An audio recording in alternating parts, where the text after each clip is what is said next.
이런데 좀 뭐하러 왔어? 네, 수고하십니다. 산중에 봄비가 내리는 날, 법정 스님은 암자를 찾았다. 올라가지.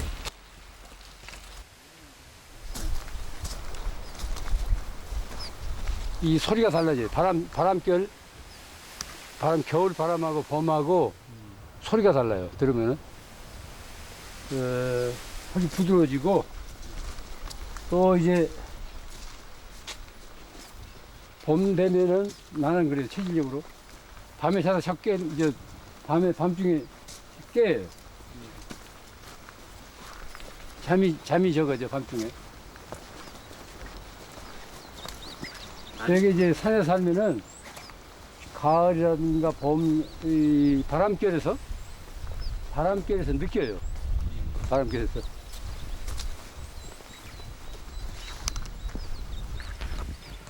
봄이 오는 소리를 몸으로 듣는다고 했다. 오랜만에 찾은 암자에 오르는 동안에도 스님은 산중의 작은 변화를 찾아냈다.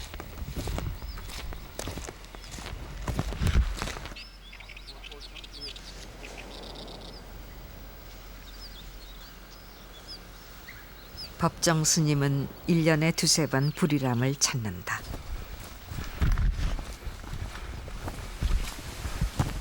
안거가 끝나고 각자 선방에서 정진하던 상좌 스님들과 만나기 위해서다.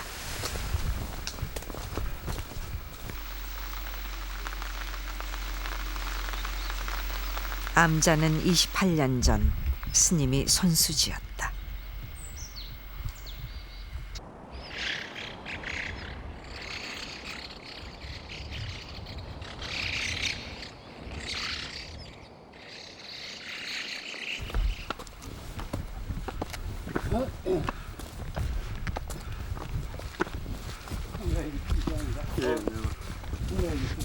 예. 어제부터 주셔야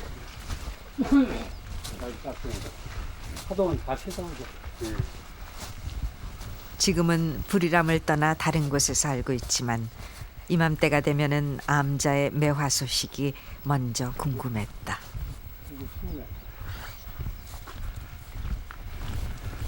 이제 피기 시작한다. 피기 시작해. 향기는 어떤 게 좋습니까? 청매하고. 청매가 좋지. 예. 이게 청매인데 이것은 가슴 청매에서 네. 가시덕증을 저기 놔줍니다. 이게 저기 어리가지고 이건 지금 접붙여서 만든 건데 별로. 주인 없는 암자에서 혼자 꽃을 피운 것이 기특한 듯 스님은 매화를 한참 바라보았다.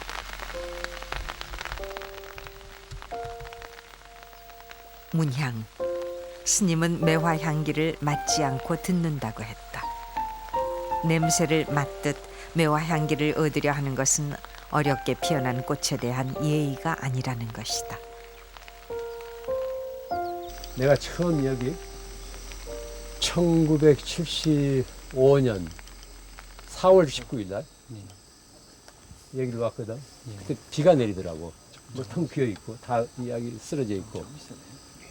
그런데 이 벚나무가 이렇게 크지 않아서 조그만 했는데 활짝 피어 있더라니까. 그러니까 아주 정답더라고. 아이고 이 벚꽃이 나하고 같이 살아야 되겠구나. 또 우물에 가서 물맛을 바가지로 물을 떠서 먹었더니 아주 물맛이 좋아. 그래서 여기서 내가 살만한 곳이구나. 스님은 불이람에서 혼자 사는 삶을 선택했다. 홀로 있어야 자신을 들여다보는 일에 오롯이 정진할 수 있기 때문이다. 그리고 홀로 자신과 마주하며 자연에서 보낸 시간을 무소유를 비롯한 많은 글에 담아 세상에 전했다.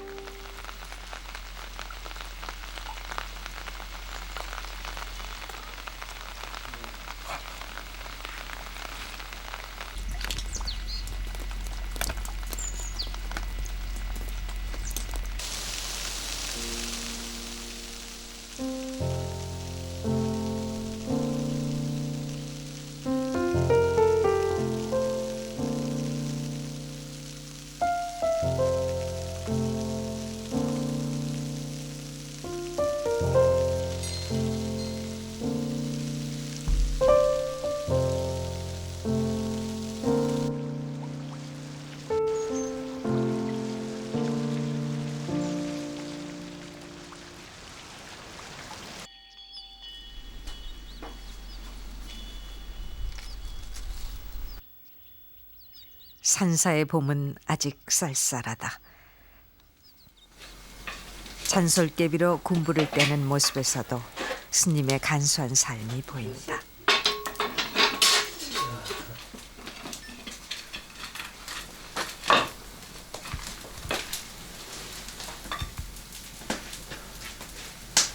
그리고 나무 탈 때 이 바람이 많이 들어가고 하면은 열기가 많이 빠져나와요. 살짝 이렇게 가려놓으면은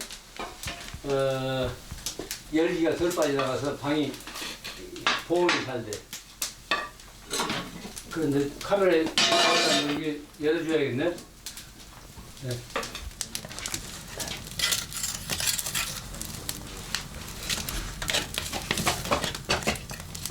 이러면 이제 물만 끓어요. 잘 되는 아궁이는 불이 탈 때 저기 고래구멍이 확 보여야 돼요. 됐고 이것을 하나씩 닫아내야 돼. 여기서 너무 이제 바람이 많이 들어가면 굴뚝으로 열이 많이 빠져나와요. 이게 이제 이 방에 축이 된다고.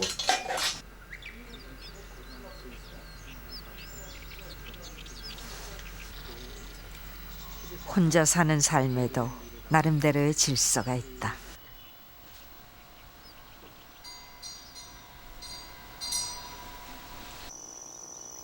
가장 큰 원칙은 간소하고 간소하게 사는 것.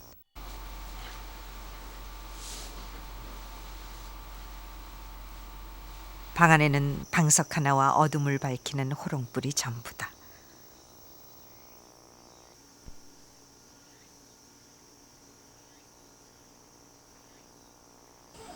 자기의 어떤 주거 공간 같은 게 해주시면 단순해야 된다고. 주거 공간이 단순해야 어떤 광활한 정신 공간을 지닐 수 있어요. 이것저것 가구 같은 거 자주 들어오면 그 안에 들어박혀가지고 개운치가 않잖아요. 눈에 띄는 게 많아가지고. 근데 아무것도 없으면 빈 방에 있으면은 전체적인 자기, 온전한 자기를 거기서 누릴 수가 있다고.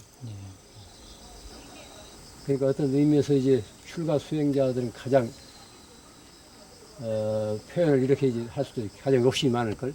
보통 그 가정은 성에 차지 않으니까 성에 차지 않으니까 아무것도 갖지 않음으로써 다 차지하려는 거지. 그런 게 있어요. 무언가를 갖게 되면 거기에 이제 붙잡힌다고. 말하자면 가짐을 당하는 거지. 그런데 될 수 있으면 가진 것이 적으면은 그만큼 홀가분해요. 매인 데가 없으니까.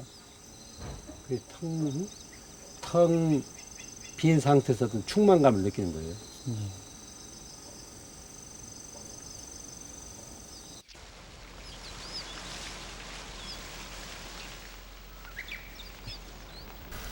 사무라이들이 그게 이제 흥을 뽐받은 거예요. 비가 그친 암자에 반가운 손님이 찾아왔다. 길들이기 위해서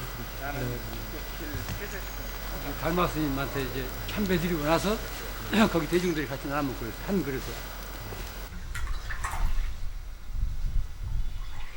뭐 이제 그 차 뭐 물론에도 있지만 홀로 마시는 건 아주 신기롭게 생각했거든요. 가장 신선들이. 그런데 차를 아는 친구하고 같이 마시면 즐거워요. 그 대신 차 모르는 사람하고 마시면은 영 차맛 없다고.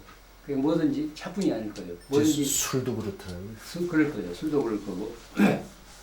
그 노동의 유명한 그 칠환 사가가 있지 않습니까? 칠환시 7잔. 한 잔을 마시니 목구멍과 입술이 촉촉해지고 두 잔을 마시니 외롭고 울적함이 사라지며 석 잔을 마시니 가슴이 열려 5,000건 문자로 거듭하고 넉 잔을 마시니 가벼운 땀이 나서 평소 불평스럽던 일이 죄다 땀구멍으로 흩어지네. 5잔을 마시니 살과 뼈 맑아지고 6잔을 마시니 신성과 통하게 되며 7잔을 마시려고 하니 양 겨드랑이에서 맑은 바람이 솔솔 일어나는 듯 하는구나. 옥내산이 어둠행고 나옥천자 이 맑은 바람 타고 헐헐 그곳으로 돌아가고자 하느라 이런 시가 있어요. 근데 에, 어떻게 이렇게 기억력이 좋으시죠? 내가 이제 좋아하니까 가끔 이제 외우는데 차를 아는 사람과 함께 나누는 차 한 잔은 그것만으로도 기쁨이다.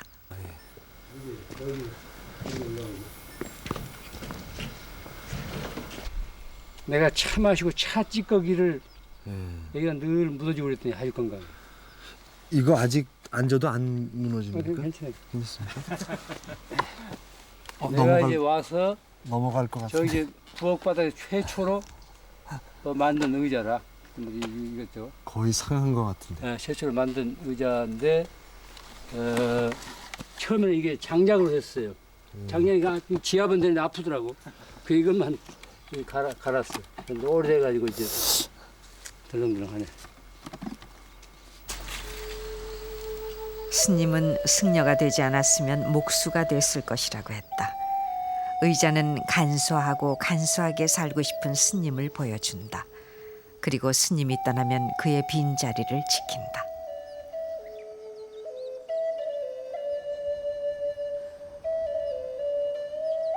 여기서 한 20년 지나 보니까 복잡해지고 또 번거로워지고 또 내 자신도 그 처음 들어왔을 때와 달리 신선한 맛이 없더라고. 그래서 그냥 저 강원도 쪽으로 이제 간 거예요. 뭐 우선은 거기 있는데 나보고 언제까지 거기 있겠느냐고 이렇게들 얘기하는데 언제까지 기약이 있는 게 아니거든. 그거 있을 때가 있는 거고 또 이제 인연 따라서 또 훌쩍 또 거기가 무료하고 또 단순하고 또 신선감이 없으면 또 다른 데로 가는 거지. 언제나 깨어있고자 했던 스님은 나그네의 길을 택했다. 그리고 어느 화전민촌에 빈 오두막을 빌려 은둔했다. 아무도 그곳이 어디인지 모른다. 오로지 나그네로 남기를 원하는 뜻이다. 거기 지금 강원도 거기 지금 마을에서 지금 거의 2km 떨어져 있다고. 그게 뭐 억지로라도 전기 끌려면 끌 수 있지. 그런데 굳이 그럴 필요 없고 있는 또 이제 살아보니까 전기 없으니 훨씬 좋은 점이 많다니까. 불필요한 가전제품, 이 물건 같은 거 무슨 거기 전기가 들어온다고 가정해봐요. 텔레비, 뭐 냉장고, 또 무슨 필요한 무슨 빵 굽는 이게 등등 뭐 잔뜩 들어올 거 아니요. 그렇게 되면 산중에서 사는 맛이 없지. 그러니까 뭐 꼭 그렇게 살려고 고집해서가 아니고 주어진 여건을 내가 그대로 이제 수용한 거예요. 또 만약 전기가 들어오는데 또 그렇게도 이제 받아쓸 수 있는 거고. 그러니까 요새는 내가 그런다니까. 아까도 얘기했지만 그전 같으면 그냥 내 생각대로 필요한 걸 다 그냥 억지로라도 끌어들여서 이제 누리려고 했는데 지금은 주어진 여건 그대로 받아들이면서 사니까 훨씬 마음이 편해요.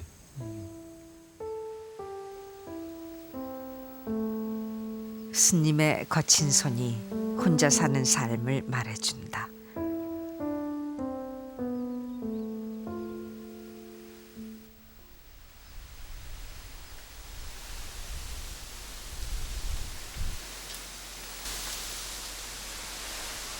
그러나 사람들로부터 떨어져 홀로 있는 시간, 비로소 마음의 문이 열린다.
가끔 그런 질문을 묻거든.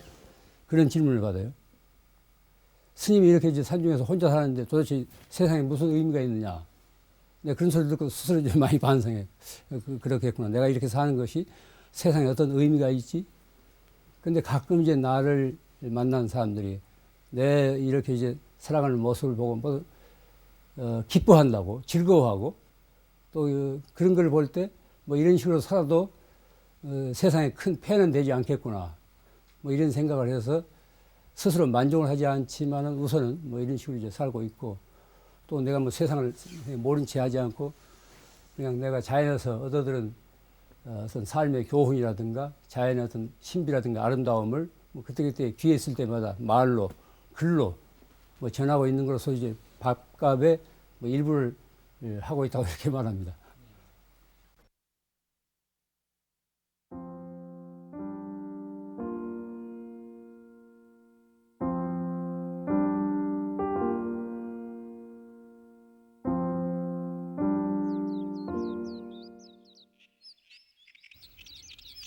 요정이 절로 바뀌었다 하여 유명한 길상사.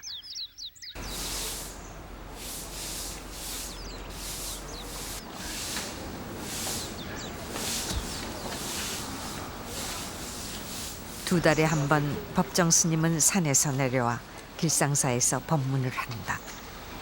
이곳에서 스님은 일반 사람들과 만나고 맑고 향기롭게라는 시민 모임에 참여한다.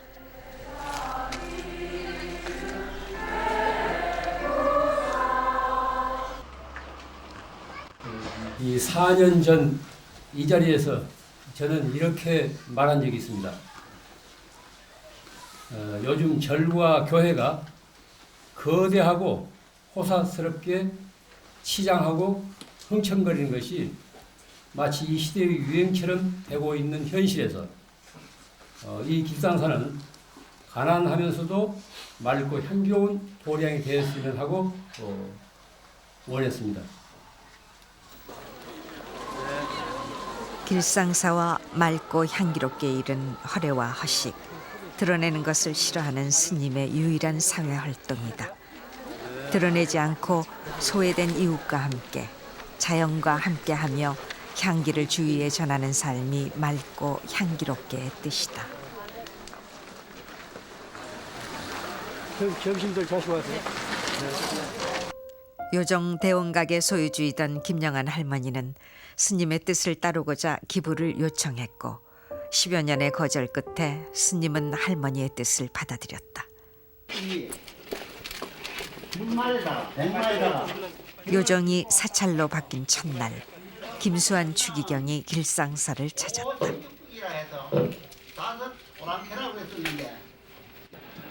그리고 길상사의 개원을 진심으로 축하드립니다. 평소에 마음으로부터 존경에 맞지 않던 법정 스님께서 회주이신 길상사가 도심에서 멀지 않은 곳에 이렇게 새들의 노래와 물소리, 수려한 경관 속에 조용히 자리하게 되어 참으로 기쁘게 생각합니다. 열흘 뒤에 스님은 화답으로 명동성당에서 강연을 하였다. 저를 이런 자리에 초대해 주신 명동 성당 측에 감사 말씀드리고 또 이 성당이 축성된 지 올해가 100돌 되는 해에 저와 같은 사람을 이 자리에 서게 해 주신 천주님의 뜻에 대해서 거듭 감사드립니다. 두 사람의 모습은 반목과 갈등이 앞서 있던 당시 우리 사회에 큰 울림을 주었다. 그 종교로부터 자유해질 때 종교의 어떤 그 본질에 접근한 거예요. 그런데 종교로 자유롭지 않고 걸린 그 지말에 어떤 표현에 걸린 거죠. 그러니까 이제 마하트마 간디가 즐겨 쓰는 비유인데 히말라야에 이르는 길은 여러 가지라는 거예요. 동쪽으로도 뻗은 길이, 남쪽으로 뻗은 길, 또 이제 그 서쪽에서 이제 올라가는 길. 정상에 이르면 하나인데 길은 각각 다른데 이 길만이 가장 옳다고 주장한다는 건 아니라는 거예요. 네. 12월 초 조용한 길상사 앞에서 작은 소란이 벌어진다.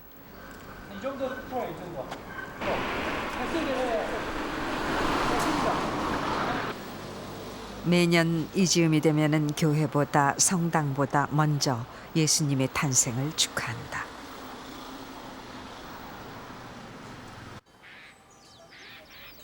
술을 마시고 고기를 굽던 요정은 맑고 향기로운 인연으로 그 모습을 바꾸었다. 그 인연이 씨앗이 되어 이곳에는 지금도 종교의 벽을 넘는 새로운 인연이 이어지고 있다. 저녁에 또 오시고. 작년에도 저녁에 한번 왔었는데. 예. 길상사 한켠에 조용히 서 있는 관음보살상. 사람들은 이 보살상이 마리아의 얼굴을 닮았다고 말했다. 본래 마리아상을 주로 조각하던 작가의 작품이었고 법정 스님의 뜻이 합해졌다. 관음보살상은 그렇게 신비한 미소로 바라보는 이를 머물게 한다. 어떤 종파의 종교든지 좋은 점을 내가 다 이제 받아들인다면 내가 믿고 행하고 있는 종교 자체가 아주 건전해야 될 거예요. 또 모든 종교는 그래야 돼요. 개체로부터 시작해서 전체에 도달할 수 있어야 그게 이제 종교지, 개체에 머물러 있다면은 그건 그 온전한 종교라고 생각하지 않습니다. 또 그것이 살아있는 삶에 하나의 큰 그 원동력이 되어서 자기 자신만이 아니고 이웃에게도 그런 따뜻한 온정이 두루 나누어져야 됩니다. 개인으로부터 나로부터 시작해서 이제 세상에 도달해야 된다는 것은 사랑의 실현이에요. 이웃에 대한 보살핌. 이웃에 대한 보살핌은 무슨 자선이라고 생각해서는 안 됩니다. 뭐 보시가 아닙니다. 자기 확대예요. 몸무게 얼마짜리, 어떤 목소리, 어떤 눈빛깔, 어떤 성미를 지닌 어떤 개체가 이웃에 대한 보살핌을 통해서 무한하게 확대돼 가는 거죠.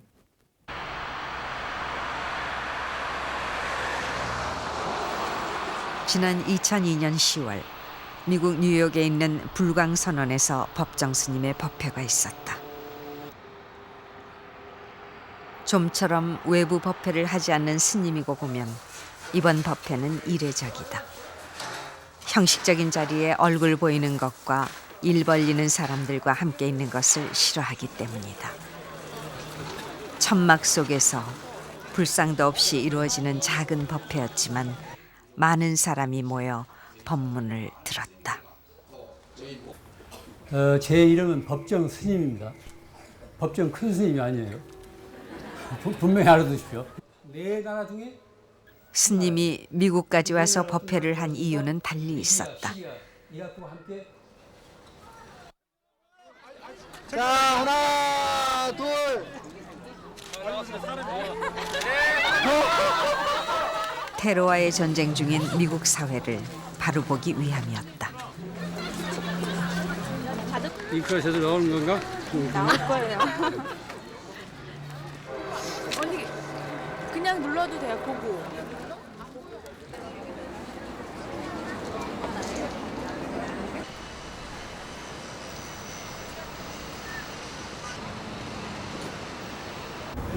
법회가 끝나고 스님은 곧바로 그라운드 제로를 찾았다.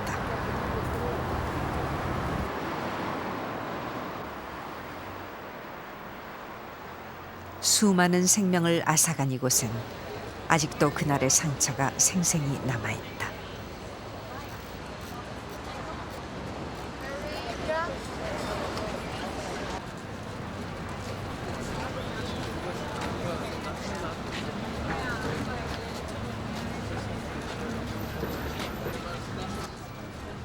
참혹했던 당시의 증오가 지금까지 이어져 전쟁이라는 또 다른 증오를 부르고 있는지 모른다. 이는 이뤄서는 안 되잖아요. 그렇게 되면 간디의 말처럼 결국 다 눈멀게 된다는 거예요. 증오인으로서 대하면 다 눈멀게 되기 때문에 다른 차원에서 끌어안는 차원에서 이 변화가 있지 않고는 해결이 안 된다는 거예요. 전쟁으로서 해결될 문제가 아니거든. 이라크를 몇 번 두들겨 패고 초토화시킨다 하더라도 그런 그 생각이 사라지지 않는 한 이 지구상에서 테러는 사라지지 않아요. 어떤 그 집단에 의해서 그런가요? 스님은 그라운드 제로를 지나 19세기의 한 평화주의자, 자연주의자가 살았던 곳으로 향했다.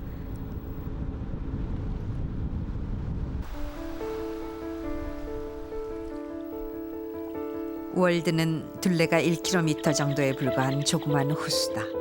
그러나 스님이 이곳에 갖는 애착은 특별했다. 150년 전 월든이라는 책을 쓴 작가 헨리 데이비스 소로가 살았던 오두막터이기 때문이다.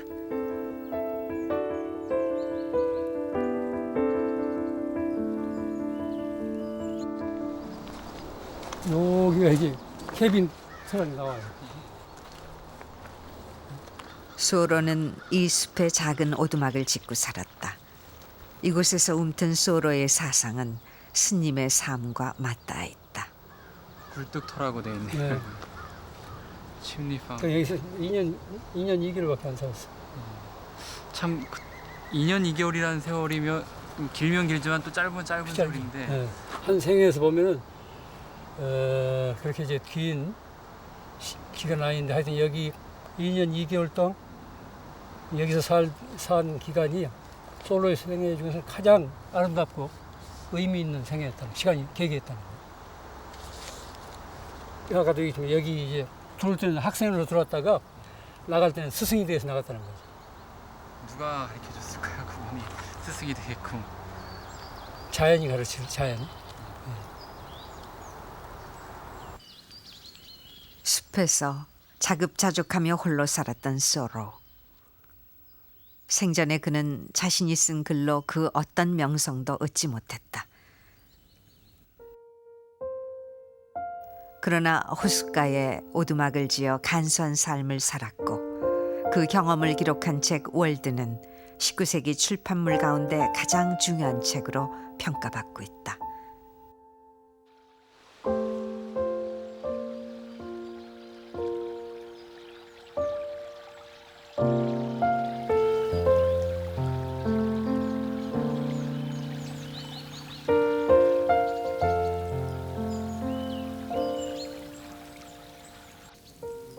솔로의 사상을 한마디로 표현하려면 간소하게 살라는 거예요. 아주 간소하게. 한두 가지로서 만족하지 100가지나 1000가지나 그렇게 늘어놓지 말라는 거예요. 단순하면 단순할수록, 간소하면 간소할수록 어떤 우주의 원리를 더 투철하게 인식할 수 있다는 거예요. 그때는 가난은 가난이 아니고 외로움은 외로움이 아니라는 이런 얘기를 하고 있어요. 그러니까 한마디로 이제 솔로 사상을 표현하면 간소하게 살려는 거예요.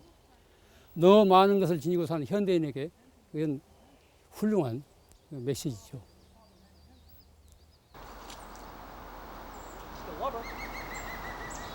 이곳에서 아이들은 소로가 말했던 인간과 자연, 자유와 평화의 메시지를 듣는다. According to the transcendental theory, 그러나 소로가 숲을 떠난 지금 nature as 그의 medicine. 말과 삶은 Putting these memories 공허한 on 메아리였을까? for over 2 years. I've said 전쟁 that, 중인 these 미국 words about 한가운데서 스님은 그 답이 궁금했다. mostly just a word. 그 돌스토이 글에 보면 그런 게 나와요. 당신들 미국 사람들은 왜 솔로 같은 사람들의 말을 듣지 않고 정치가나 군인들 말만 듣느냐. 그런데 이 지금 돌스토이의 말은 이 현재에도 유효하다고. 솔로 같은 이런 사람들의 말을 그런 사상이 귀를 기울인다면은 저렇게 무슨 그 어디 침략 전쟁이라든가 이런 게 감히 생각하지 않을 거예요. 이제 돌스토이 그 말이 아주 의미심장하다고.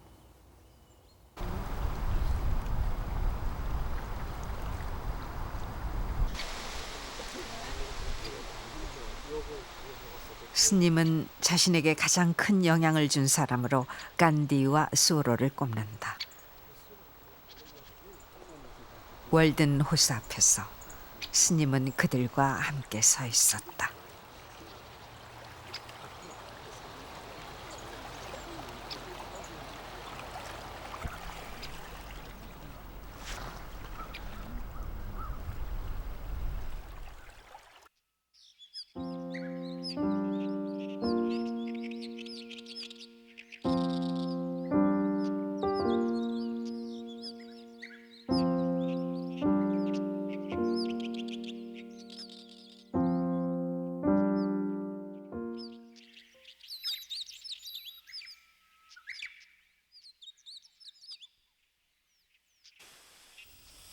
8월 말 여름 정진인 한거가 끝나고 스님은 다시 불이람을 찾았다.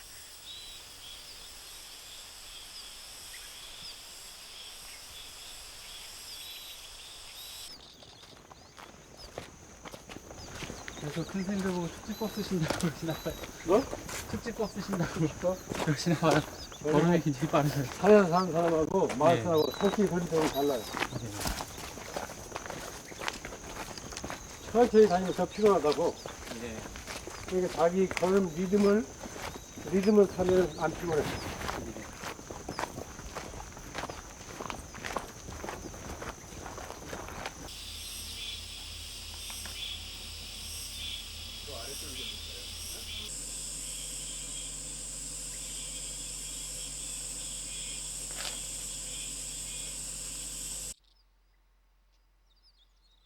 이맘때 암자의 주인은 하늘과 바람 그리고 새들이다.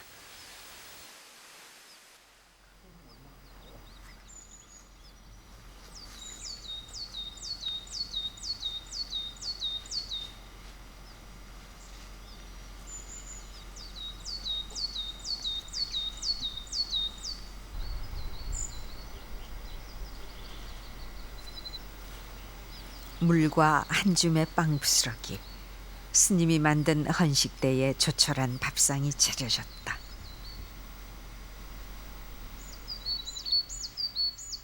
헌식은 산속에서 살아온 스님의 오랜 습관이다.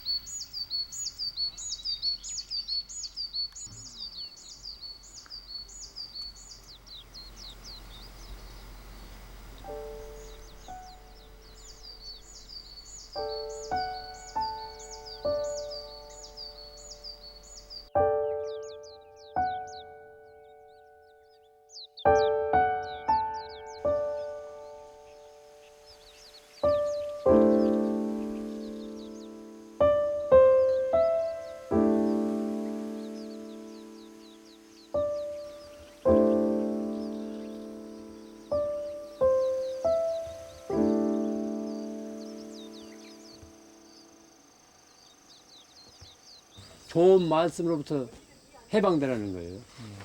이런 데 오면은 모든 것으로부터 놓여나서 그냥 홀가분하게 자연과 자연의 품에 안기라는 거예요. 그냥 입 다물고 그냥 바람 소리에 귀를 기울이고 하늘도 보고 또 나무도 이렇게 바라보고 그냥 편안한 마음으로 그렇게 이제 한순간에 있다 가는 것이 그 좋은 말씀 듣는 맺고 더 이제 이로우니까 그렇게 하라고 내가 건너거든. 근데 무슨 내가 겸해서 하는 소리도 아니고 사실 그래요. 너무나 우리가 자연과 격리돼 살기 때문에 이 자연 속에 오면은 그동안에 이제 잃어버리고 잊어버렸던 그런 그 자연을 여기서 이제 마음껏 되찾고 누리고 가라는 거지. 또 이런 데 오면은 사람 말이 시시해진다니까. 그냥 대숲을 바라보거나 하늘을 바라보거나 맑은 바람 소리만 들어도 사람이 참 맑아지고 깨끗해지고 차분해지잖아요. 그게 필요해요. 텅 비우라는 거예요. 이런 데까지 와서 뭘 채우려고 하지 말라는, 채우려고 하지 말라는 거예요. 그러니까.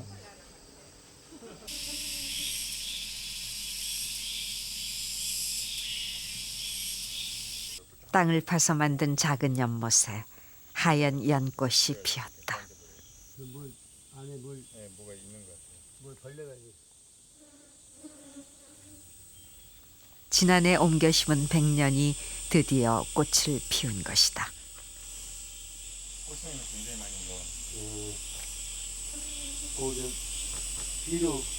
탐스럽게 핀 연꽃 한 송이. 자연에 어울려 살기 때문에 누리는 소박한 즐거움이다. 그런 경우는 약간 배터리를 뽑았다가 다시 넣으면 멈추더라고요.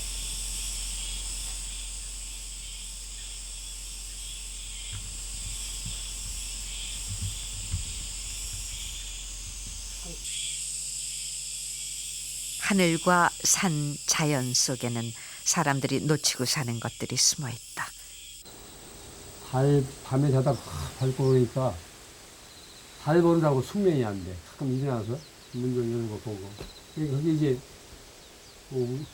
그냥 소년 같은 집 같는데 우리가 이제 새끼 밥 먹고 뭐 일하고 뭐 공부하고 또 이제 뭐 반일하고 여러 가지 일과 중에 그것도 중요한 일과라니까 이 생각해야 돼요. 일반 사람들은 생각 못 하는데 우리가 달을 바라본다거나 신인물 소리를 이것에 신인물 소리에 귀를 기울인다는 것 이것도 살아가는 일 가운데 중요한 몫이라니까 현대인들이 그것을 놓치고 있다고 자꾸 상막해지는 거지.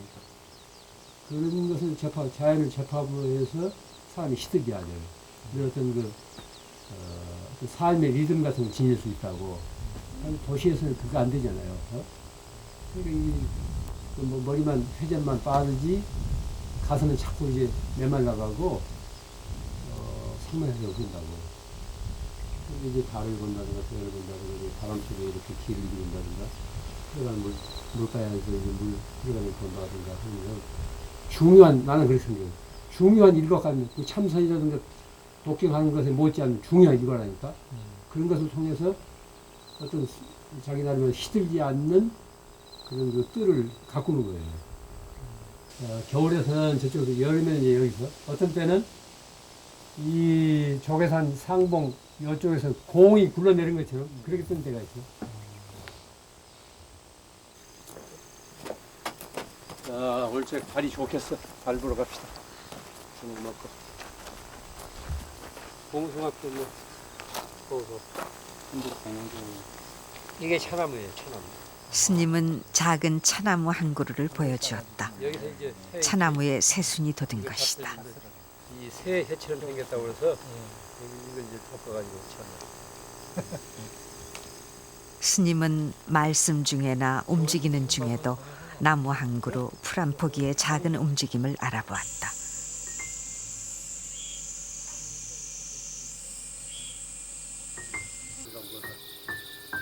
소원들 빌시오, 소원들. 여름밤 앞산에 떠오른 달은 어느새 불이람 마당으로 굴러 들어온다.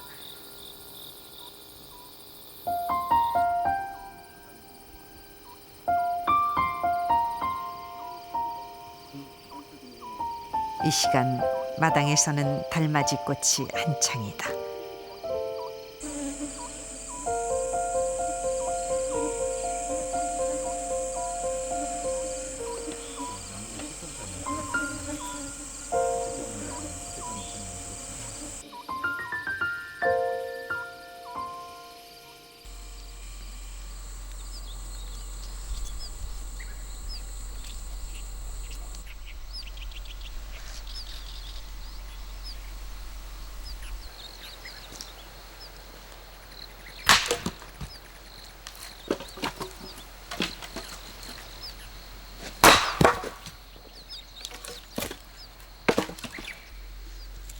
찬바람이 불면 불이라면은 장작 패는 소리가 공기를 가른다.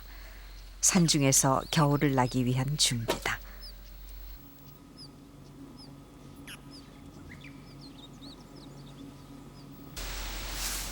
가을바람 소리에 수행도 깊어진다.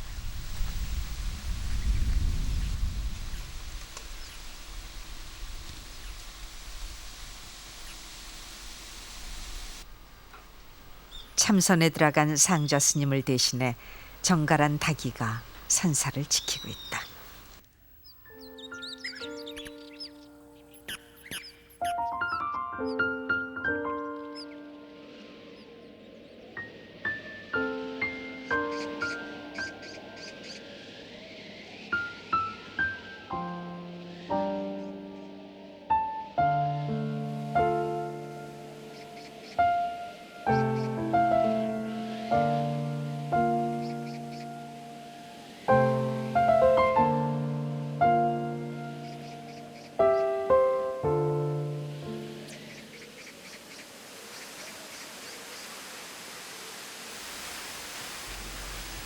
겨울, 불이람도 눈에 갇혔다.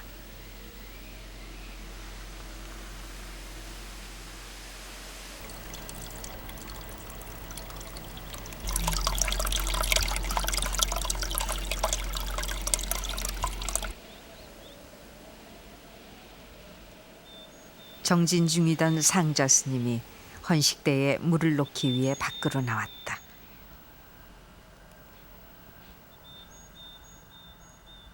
이 순간 어느 것이 자연이고 인간인지 알 수 없다.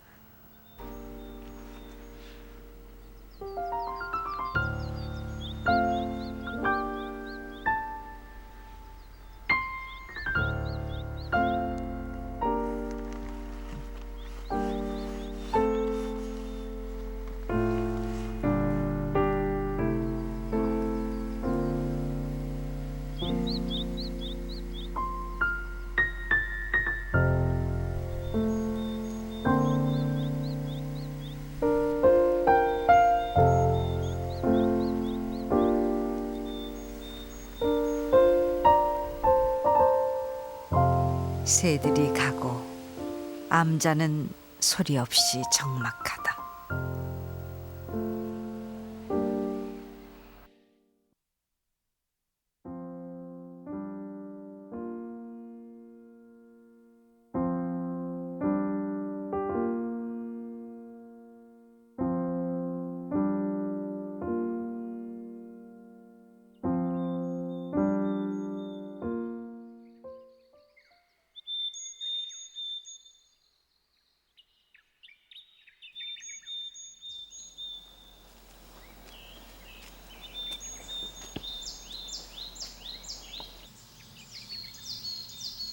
새들이 깨어나는 시간.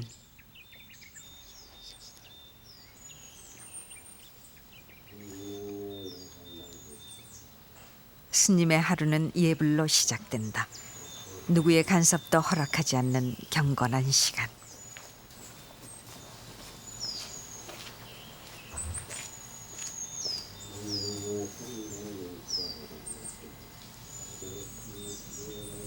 새벽 예불은 혼자 살면서도 흐트리지 않는 스님의 엄격한 질서다.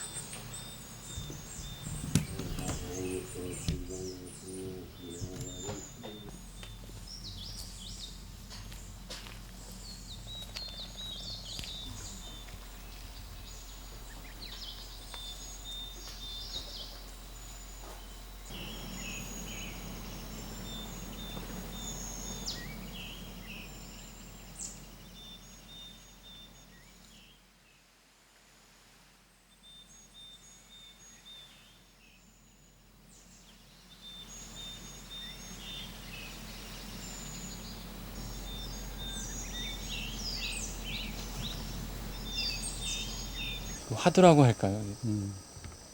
많은 스님들께서 이렇게 다 안고 가신 화두가 있으십니까? 화두 다 있지. 내 화두는 나는 누구인가? 근본적인 자기 명제하고 무림이라고. 이것을 이제 뭐 이 무엇인가? 뭐 육조 스님 때부터 그런 게 나와요. 요새 말로 각색하자면 나는 누구인가? 이게 어디 사전에서 뭐 해답이 나오는 것도 아니고 어디 참고서에 있는 것도 아니고 무슨 어록에 있는 것도 아니고 각자 자기에게 주어진 물음이에요. 어떤 근원적인 물음이지. 그것을 통해서 이제 자기를 꼽히는 거예요. 그런 그 근원적인 물음을 다 가지고 있어야 돼요. 저마다 꼭 뭐 수행자가 아니라 하더라도 그렇게 되면은 아무리 복잡한 세상, 어지러운 세상을 살더라도 중심이 잡혀요. 흔들리지 않는다고. 어떤 근원적인 어떤 사유의 명제가 있기 때문에.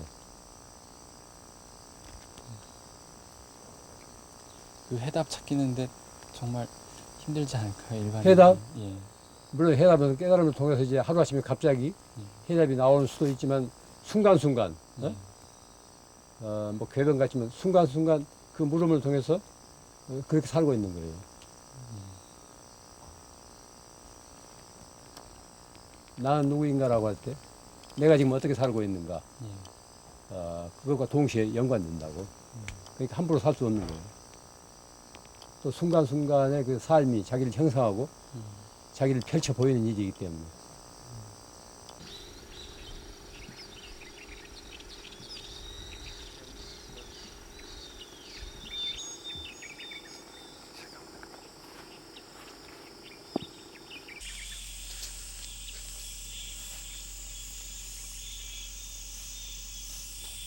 예불이 끝나고 암자에는 평범한 일상이 돌아온다.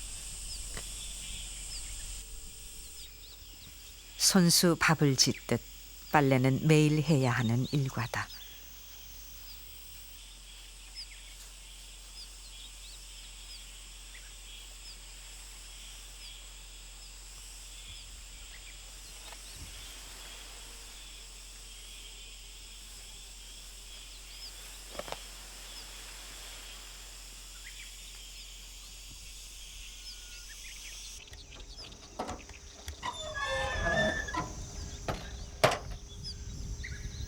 문을 열면 먼 산이 방 안으로 들어오는 산사.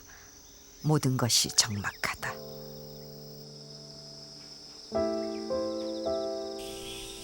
스님이 그나마 가장 많이 소유하고 있는 물건이 책이다.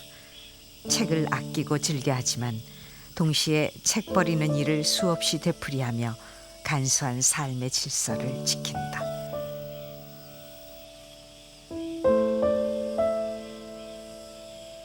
어떻게 삶에 뭐 공식이 있는 건 아닐 거예요. 적어도 이제 우리 같은 사람은 뭐 보편적인 것은 아니면 어떻게 하면 보다 단순하게 간소하게 살 것인가, 이게 제일 관이라고. 왜냐하면 너무 모든 것이 넘치기 때문에 그 넘친 것을 다 이제 받아들이다 보면 자기가 완전히 산산이 해체되고 말아요. 어떤 물건의 노예가 되고 말다니까. 어떤 조직의 노예가 되고 말고 그냥 어떤 관계의 노예가 되고 말고. 그렇기 때문에 보다 어떻게 하면 보다 간소하게, 어떻게 하면 단순하게 살 것인가, 이것이 내가 이제 내 뜻인데, 그게 한 본질적인 삶일 거예요. 물론 여러 가지 복잡한 상황 속에 누구나 이제 살면서도 어떤 자기 중심이 없다면은 스스로 다 해체되고 말 거예요. 그러니까 보다 간소하게, 단순하게 살고자 하는 그런 알맹이 때문에 이 복잡하고 어수선한 이 살벌한 세상을 살면서도 크게 요동하지 않고 그럴 거예요.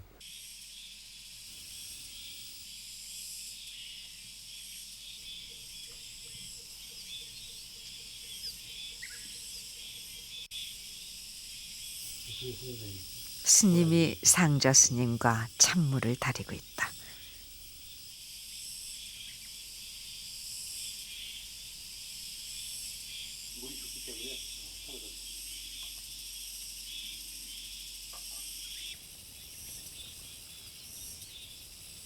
어떤 그 가톨릭 수도원에서는 뭐 한 달에 2차례씩 이 사물을 스스로 이제 공개하는 그런 이 규칙이 있다네. 그러니까 그 말은 무슨 소리인가 하면 남 앞에 내놓기 전에 스스로 알아서 가질 것만 가지라는 거지. 오히려 이제 출세관에서는 갖지 않는 것이 부자거든. 많이 가질수록 그건 가난한 거고. 그런 그 도리를 알아야 되는데, 그래야 자유롭지. 어디에도 매이지 않고.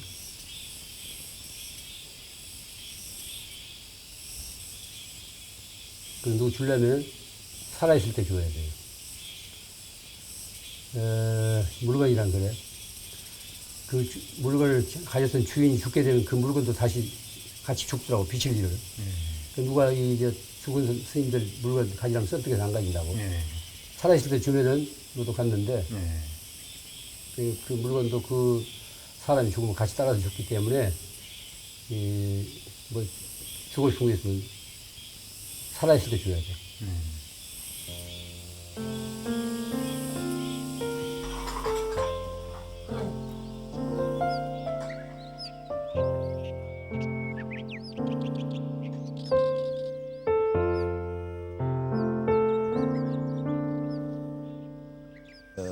그러니까 이제 수행자를 일명 운수라고 그러죠. 구름은 자, 물수자. 구름과 물은 한 군데 고여 있지 않다고 늘 움직이잖아요. 살아 움직이라는 거지. 늘 깨어 있으라는 거지. 뭐 운수 행각이다, 뭐 운수 납자다, 뭐 이런 얘기를 하는데, 구름과 물처럼 늘 살아서 움직이라는 거예요. 한 군데 고여 있으면, 물이 고여 있다고 할 때 구름이 한 군데 정체해 있다면 그건 구름이 아니거든. 물이 아니고 그건 썩어요. 늘 구름과 물처럼 살아 움직이라는 거예요. 그것은 꼭 수행자만이 아닐걸. 일상생활인데 또 똑같은 되풀이 속이지만 무언가 새롭게 늘 시작해야 되고 일상 속에서도 어떤 신선미가 있어야 한다니까. 그렇지 않으면 사람이 시들어요. 찌들고.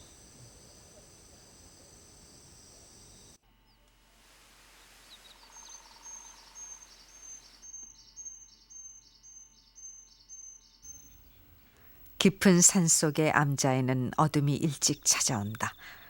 새와 풀벌레 소리도 잦아들면 산사는 밤을 준비한다. 등잔에 불을 밝히고 책상에 홀로 앉으면 텅 빈 방에 두꺼운 침묵이 내려앉는다.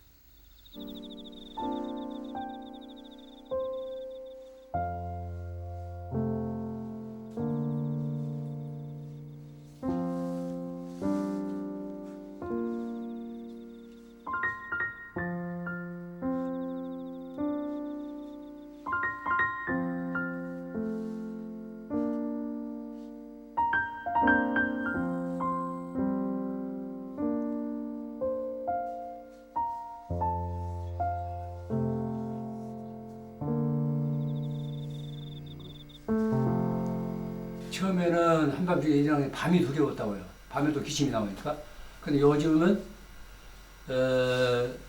오히려 그걸 즐기고 있는 것 내가 스스로 느끼게 내가 이 밤의 이 고요를 즐기고 있구나. 이 기침이 아니었더라면 내가 이렇게 한밤중에 자다가 깨어나서 이런 시간을 누리지 못할 텐데 기침 때문에 내가 이제 일어나서 이런 이 맑고 투명한 시간을 갖는구나 하니까 때로는 기침한테 이제 고맙다는 그런 생각을 하게 돼요. 이 한밤중에 이 기침이 아니면 누가 나를 깨워줄 것인가 해가지고 그러니까 이 나이 들어간 탓인가 봐요. 모든 것을 그래서 받아들이게 돼요. 거부하지 않고 그전 같으면 이제 거부하고 짜증내고 그럴 텐데 그 있는 현상을 그대로 이제 받아들이고 또 이제 그러다 보면은 이 언젠가 나에게 오는 그 죽음까지도 담담하게 받아들이겠구나 이런 생각이 나요.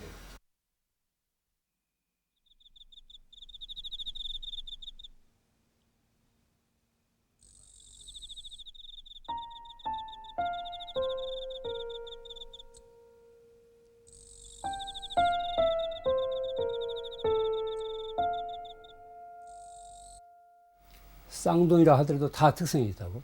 똑같은 세상이 하나도 없다고. 그러니까 각자 이제 그러한 모습으로서 이 세상에 초대받은 하나의 나그네들이에요. 그러니까 각자 이제 어떤 삶의 몫이 있잖아요. 누구도 닮아서는 안 됩니다. 지금 우리 모두 정보화 사회라든가 뭐 이런 거 산업사회에서 제일 문제가 모두 닮으려고 한다고. 아파트라는 주거 공간에서 똑같은 판에 박힌 주거 공간에 살기 때문에 가구도 비슷비슷하고 음식도 비슷비슷하고 뭐 출퇴근 시간이면 여러 가지 또 이제 똑같은 프로를 보고 그렇게 거의 사람이 자기 특성을 자기 빛깔을 잃고 닮아간다고. 그런데 그런 그 흐름에 그대로 무비판하게 편승해서는 안 돼요. 닮아가면서 깨어 있어야 돼요. 깨어 있어서 자기 빛깔과 자기 향기와 자기 나름의 특성을 세상에 펼쳐 보일 때 세상에 나온 보람이 있죠. 전체의 어떤 조화를 이룰 수가 있는 거예요. 그렇지 않고 모두가 닮아서 그냥 똑같이 한계까지 그렇게 산다면 세상 사계절이 없는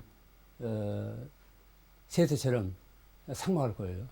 그러니까 저마다 자기 몫을 이것이 이제 개인의 삶에도 플러스가 되고 사회적으로도 건강한 조화의 한 몫을 할 수 있는 삶이 된다면은 어떤 상황에서 어떻게 살더라도 그것은 이 값 있는 인생이 될 수 있다고 저는 늘 그렇게 생각합니다.